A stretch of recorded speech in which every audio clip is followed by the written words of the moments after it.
ఇంటి గడప గేటు ముందు ముగ్గులో భాగంగా గీసే 2 అడ్డగీతలు ఇంటిలోనికి దుష్ట శక్తులను రాకుండా నిరోధిస్తాయి. ఇంట్లో ఉన్న లక్ష్మీదేవి బయటకు వెళ్లకుండా చూస్తాయి. ముగ్గు వేసి దానికి 4 వైపులా 2 అడ్డగీతలు గీస్తే అక్కడ శుభకార్యాలు, మంగళకరమైన పనులు జరుగుతున్నాయని గుర్తు. పండుగల సమయంలో ఈ విధంగా ఖచ్చితంగా వేయాలి. ఏ దేవతకు పూజ చేస్తున్నా దైవాన్ని వేసిన 4 వైపులా 2 గీతలను తప్పక వేయాలి. నక్షత్రం ఆకారం వచ్చేలా గీతలతో వేసిన ముగ్గు భూత, ప్రేత, పిశాచాలను ఆ దరిదాపులకు రాకుండా చూస్తుంది.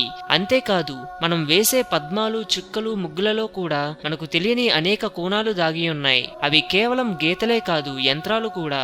యంత్రతంత్ర శాస్త్ర రహస్యాలతో కూడి ఉండడం వల్ల మనకు హాని కలిగించే చెడ్డ శక్తులను దరి చేరనియ్యవు. అందుకే ఏ ముగ్గునైనా తొక్కకూడదు. తులసి మొక్క దగ్గర అష్టదళ పద్మం వేసి దీపారాధన చేయాలి. యజ్ఞ యాగాదులతో యజ్ఞగుండం మీద 4 గీతలతో కూడిన ముగ్గు వేయాలి. దైవ కార్యాలలో కూడా 4 గీతలతో కూడిన ముగ్గులు వేయాలి.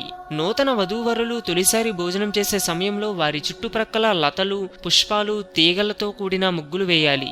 దేవతా రూపాలను, ఓం, స్వస్తిక్, శ్రీ గుర్తులను పోలిన ముగ్గులను వేయకూడదు. ఒకవేళ వేసినా వాటిని తొక్కకూడదు. ఏ స్త్రీ అయితే దేవాలయంలోనూ అమ్మవారు శ్రీ మహావిష్ణువు ముందు నిత్యం ముగ్గులు వేస్తుందో ఆ స్త్రీకి 7 జన్మల వరకు వైధవ్యం రాదని, సుమంగళిగానే మరణిస్తుందని దేవీ భాగవతం బ్రహ్మాండ పురాణం చెబుతోంది. పండుగ వచ్చింది కదా అని నడవడానికి చోటు లేకుండా వాకిలంతా ముగ్గులు పెట్టకూడదు. ముగ్గులు రోజూ వేయలేక దీర్ఘకాలం వచ్చేలా పెయింట్ వేస్తాం. దాన్ని ముగ్గుగా శాస్త్రం అంగీకరించదు. ఏ రోజుగా రోజు బియ్యపు పిండితో ముగ్గు పెట్టాలి. నిత్యం ఇంటి ముందు వెనుక భాగంలో తులసి మొక్క దగ్గర దీపారాధన చేసే ప్రదేశంలో ముగ్గు వేయాలి. ముగ్గు పాజిటివ్ దైవ శక్తులను ఇంట్లోకి ఆకర్షిస్తుంది. ముగ్గులు ఒకప్పుడు సూచకాలుగా పనిచేసేవి. పూర్వం రోజు సాధువులు, సన్యాసులు, బ్రహ్మచారులు ఇల్లిల్లా తిరిగి భిక్షం అడిగేవారు. ఏ ఇంటి ముందైనా ముగ్గు లేదంటే ఆ ఇంటికి వెళ్లేవారు కాదు.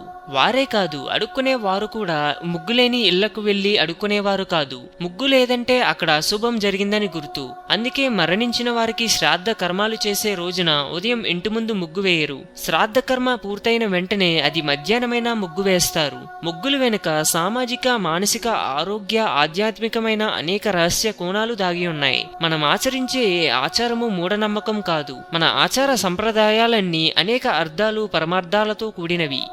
హిందూయిజం గురించి మరెన్నో గొప్ప గొప్ప విషయాలను తెలుసుకోవడం కోసం మా ఛానల్ని సబ్స్క్రైబ్ చేయండి. ఈ వీడియో మీకు నచ్చినట్లయితే లైక్ చేయండి, షేర్ చేయండి.